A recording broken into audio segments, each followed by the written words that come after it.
anyone asks me what's my favorite project I've ever done, I always say my house, because this is the perfect house for us, for my family, the way we live.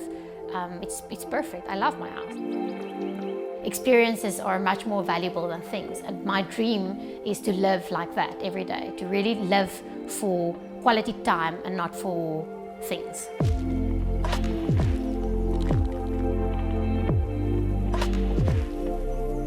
When my husband and I got married, we found this property, which is really very, very centrally located in Pretoria. It's close to the highways, but it also has a nature reserve in the backyard, which gives it that sense of space. No matter where you are, you feel outside the city. You don't feel like you're trapped in the city.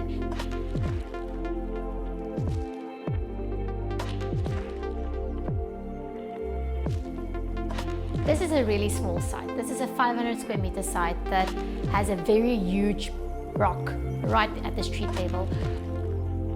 We didn't want to build there because we didn't want to disturb that beautiful piece of nature. Because we were so limited with space, I had to accommodate the garages as close as possible to the street. The whole site was a story higher than the street level because of the huge rock that we have on street level.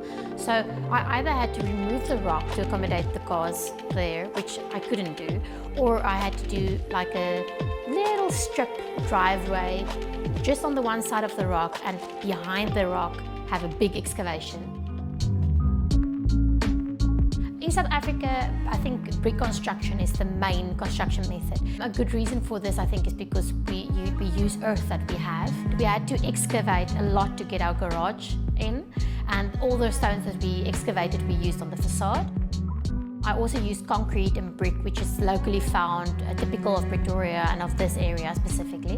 The bricks we found on a dump yard just outside of Pretoria where people were cleaning it, because second-hand bricks are structurally sound. I double-checked, and that way we don't waste resources.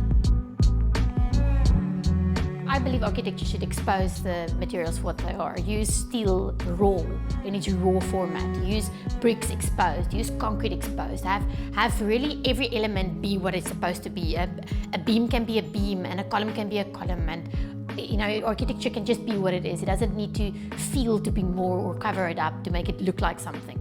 Each tile is different. Each tile has its own texture, its own color.